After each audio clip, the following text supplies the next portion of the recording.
why I wanted to introduce the EIS schemes. That's the enterprise investment schemes. And what's great about these schemes is that you can potentially offer shares in your company to people who will then get tax relief on the investment they make. So depending on the investment, if you've got an EIS based company, you can say you've got one. I put £10,000 into that company. I can get up to 50% relief from HMRC back pretty much straight away, depending on the amount of tax I paid. But it basically means that my risk can be anything between 20 and 50% of the investment I make if you become an EIS scheme.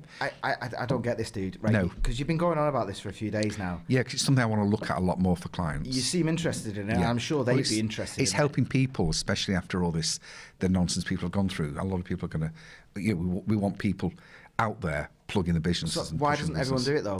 Because it doesn't suit everybody. It's not.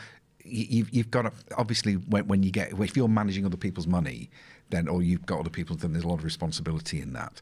But there's a criteria. You can't just go for it. I mean, what reminded me of the EIS is when we were talking about the Justice League the other day, because a lot of production companies, a lot of people in the film industry can get absolutely fantastic EIS involvements and advantages over and above just what the investor can get as well. Because is it a film thing then? It's not a film thing, no. But one of the whole thing about gaining investment for films from the government has been diluted over the years because there's so many people acting like absolute dickheads and ruining the scheme for everybody by trying to abuse it. Remember the film, The Producers, Mel Brooks? Yeah. Do you remember what happened? Well, yeah, the whole idea was just to keep getting investment, wasn't it? And then fail on purpose. Well, that's right, because they were offering like 20 different people 50%. So of course, if it succeeded, they've got to, it's not going to work. So, and then there's all the tax advantages because for every investment they got, the government at those days would also put money in. So, and these, even though that was a film of being fictitious, it was, well, probably with Mel Brooks, maybe it wasn't, but the whole point is it offered a tax incentive that not only would encourage investors, but would give additional funding to the people that were operating the company, not just in the form of tax relief, but in the form of actual grants and rebates and all sorts of things. And it's been abused so much, and it's such a shame. But the Justice League, I would imagine, has been financed on some sort of EIS scheme. So I think these types of schemes, they're worldwide, but they're great. And if you're in the creative industries, or in your sort of innovative industries, or if you're in the not business development, but software development, or medical businesses, there are huge amounts of tax benefits. I mean, really, really good that people can get back, and it encourages lots and lots of innovation. And I'd love to work with people that are in these types of ventures. Where it won't work, unfortunately, because people that open pubs or shops or restaurants, they work just as hard, but these everyday businesses, they're not wanted. Well, they certainly don't come across in the EIS schemes or any of the versions of it. You keep mentioning The Producers. Is that what this is here? Oh, it's great. Are you humiliating me for 6 months and then you walk away rich from some scheme you're doing? I wouldn't walk away.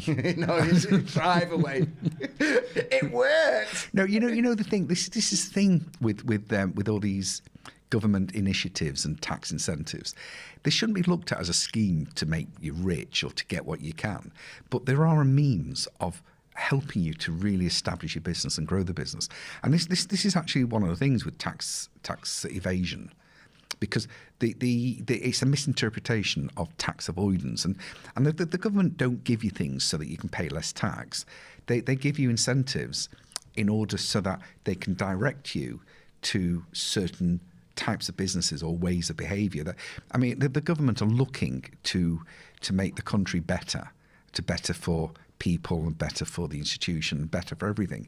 So if you can come up with something that benefits mankind, like a really good film like Justice League, then you'll put yourself in the arena for getting these sorts of grants. It opens up the door for R&D grants as well, research and development grants, which are all, that's disappearing soon, but there'll be something to replace it.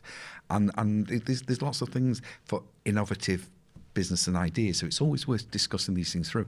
In fact, I had a meeting, a podcast meeting with somebody today who specialises in helping companies to produce good film and TV, but the same principles apply everywhere. So I have got a little bit of a team around me that can help with this. The only thing is, don't be disappointed if you're not if you don't qualify for it, and that there's always something out to help you out. But yeah, you're right. I do like the EIS, and I think the Justice League was a great way of introducing it.